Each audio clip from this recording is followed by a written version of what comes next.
Mes chers compatriotes, alors, je fais cette communication pour éclairer nos compatriotes congolais qui s'inquiètent de la situation de Faye Monama qui est retenu en zone de rétention. Alors, je vais être bref, mais je vais vous expliquer. Pas de panique. Faye est à la zone de rétention Ménil-Lamelo, qui est à quelques encablures de l'aéroport Roissy-Charles de Gaulle. Je viens à l'instant de prendre attache téléphonique avec mon confrère maître Amédée Ganga, donc qui a rendu nuitamment visite à Faye Monama, qui me dit que les rumeurs sur le vol d'un matin qu'il serait expulsé ne sont pas fondées. Ce qui est fondé, c'est que lundi, il y a eu une audience devant le juge des libertés de la détention pour expliquer à ce juge-là que la place de Faye n'est pas au centre de rétention, d'autant plus que celui-ci a des garanties de représentation, c'est-à-dire qu'il a une femme, qu'il a des enfants sur le territoire français et il a un travail. Donc ça ne sert à rien pour un problème de titre de séjour qu'on puisse placer quelqu'un qui a des garanties de représentation dans un centre de rétention.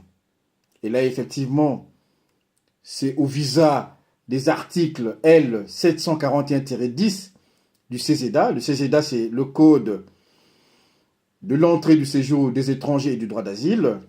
Cet article-là, L 441-10, nous permettra effectivement, lors du débat contradictoire devant le GLD, de pouvoir demander la mise en liberté de Faye.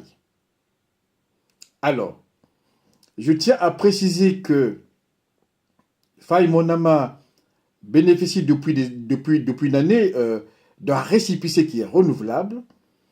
Quand on a un récépissé qui est renouvelable, cela signifie que votre dossier à la préfecture est en cours d'instruction. Et pour le cas de Faye, puisqu'il a 10 ans sur le territoire français, le préfet, avant de lui refuser donc la délivrance d'un titre de séjour, doit saisir obligatoirement la commission de séjour. C'est la loi. Donc la commission de séjour a été saisie et Faye, il y a quelques semaines, est passé devant la commission de séjour, assisté de son avocate, maître Sophie Wenger, qui est une amie de longue date. La commission a émis un avis défavorable, ce qui fait que le préfet qui a un pouvoir discrétionnaire, il lui revenait de décider sur le sort de Faye Monama. Alors, Faye a reçu une convocation. Une convocation, je vais vous lire effectivement le contenu de la convocation pour que tout soit clair. Donc, il a reçu une convocation dans le cadre de votre demande de titre de séjour. C'est ce que le préfet dit dans sa convocation. Et il dit, vous êtes invité à vous présenter le jeudi 12 septembre 2024 à 11h45, donc à la préfecture de Bobigny. Et sur cette convocation, on lui a demandé de venir avec les documents donc, qui sont listés, des documents donc, originaux plus photocopies. Alors, il faut savoir que lorsqu'on est convoqué devant la préfecture, je dis bien convoqué, la préfecture n'a pas le droit de procéder à votre interpellation. Le lundi, nous allons donc dénoncer le caractère déloyal de l'interpellation de M. Faye Monama au regard de l'objet même de la convocation. C'est une voie détournée pour interpeller un étranger et figurez-vous que beaucoup de jurisprudences ont déjà sanctionné ces pratiques-là préfectorales d'interpellation des étrangers. Voilà. Donc, on se calme. Il n'y a pas un avion demain pour expulser Faye. Ce qui est sûr et certain, puisque j'ai eu Maître Amédée Ganga qui était à Ménil-Lamelo, Et aussi, j'ai eu Maître Sophie Wenger au téléphone, qui m'ont rassuré qu'il y aura donc lundi un débat contradictoire devant le GLD. Et Faye va comparaître en présence de ses avocats. Voilà. Le but de cette audience, c'est que nous allons demander à ce que le juge puisse dire qu'il n'y a pas lieu de garder Faye dans un centre de rétention, puisque celui-ci a des garanties de représentation, c'est-à-dire une femme, des enfants, un travail. Voilà. Et le reste, donc le fond du dossier, effectivement, nous allons suivre ce dossier-là afin que celui-ci soit régularisé. Alors, je tiens à vous dire qu'il y a beaucoup de conventions qui militent pour Faye Monama, à ce qu'il ne soit pas expulsé au Congo-Brazzaville. Alors, vous avez la convention contre les tortures de 1984 et autres peines ou traitements cruels, inhumains ou dégradants. Cette convention interdit le renvoi d'une personne vers un État où il y a des motifs sérieux de croire que cette personne-là risque d'être soumise à la torture. Nous avons aussi le pacte international relatif aux droits civils et politiques de 1966. Ce pacte protège les individus contre l'expulsion vers un pays où ils risquent de subir des violations graves de leurs droits humains. Enfin, nous avons la Convention européenne des droits de l'homme de 1950. Cette convention interdit également le refoulement des personnes vers des pays où elles risquent des traitements inhumains ou dégradants.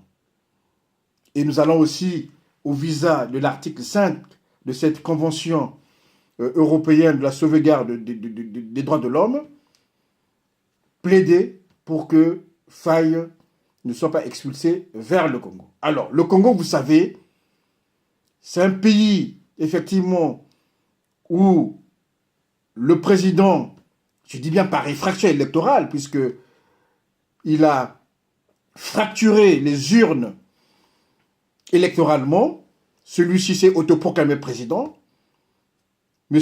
Sassou Nguesso Denis, qui est un dictateur féroce. Il a une politique brutale qui torture. Souvenez-vous de M. Kalakala, qui a été torturé. Souvenez-vous, récemment, j'ai publié une vidéo d'un jeune activiste congolais qui a manifesté librement, pacifiquement au Congo-Brazzaville, qui a été interpellé et torturé. Et ça a été filmé donc par les services de police et la milice de Sassou Nguesso. Et ce jeune Balou, voilà le nom que je cherchais, Balou, a été torturé. Souvenez-vous que les Pierre Anga ont été tués et Sassou Nguesso a procédé par une émasculation de ce dernier à des fins, enfin pour des fins purement de conservation de pouvoir. Il a aussi émasculé Ntsuru, puisque souvenez-vous, lorsqu'on est venu déposer le corps de Ntsuru à son village, l'officier qui était commis à cet effet a dit « Je viens vous remettre les restes de votre fils ». Alors quand on dit reste, c'est qu'il a été émasculé, les testicules donc ont été enlevés et envoyés à Oyo. Voilà. Le Congo, c'est un pays brutal. Souvenez-vous du 4 mars, où on a tué gratuitement des Congolais. Du fait bien sûr, de M. Sassou Nguesso. Les jeunes qui ont été tués à Chakona, ils ont génocidé le Poul. Figurez-vous, Okemba Dominique, qui dans une vidéo se vante d'avoir tué des Bakongo et le ciel n'est pas tombé. Il y a beaucoup de cas de torture. Parlez de Okombi Salissa et d'autres qui croupissent dans les geôles de ce dictateur que j'ai toujours dit qu'il était le chef du gang des barbares. C'est des bandits en col blanc et treillis qui font la terreur, la pluie et le beau temps au Congo-Brazzaville. Et donc Faye ne peut pas aller au Congo-Brazzaville au risque d'être torturé et tué. Voilà pourquoi nous allons militer avec beaucoup d'énergie. Nous allons faire du bruit nous allons multiplier des actions et nous, les professionnels du droit, nous allons faire notre métier afin que celui-ci retrouve sa liberté. Maître Sophie Wenger, qui est en charge du dossier de Faye Monama, je connais cette conseillère depuis longtemps. Elle est spécialisée en droit des étrangers. J'ai entièrement confiance en elle. Si c'était un autre avocat, je vous assure, chers compatriotes, j'allais prendre ce dossier moi-même et le plaider.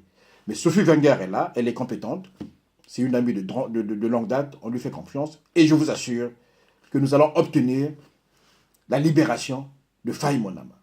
Voilà un peu ce que je voulais vous dire pour vous éclaircir la situation de Faye Monama.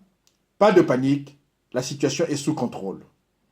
Mes chers amis, mes chers compatriotes, voilà, il faut se sacrifier quand les autres sont en difficulté. Faye, je l'ai vu au centre de rétention, il est confiant, il est en bonne forme, et je lui ai promis la libération. Voilà, il sera libéré. Sur ce, je vous dis au revoir et à bientôt.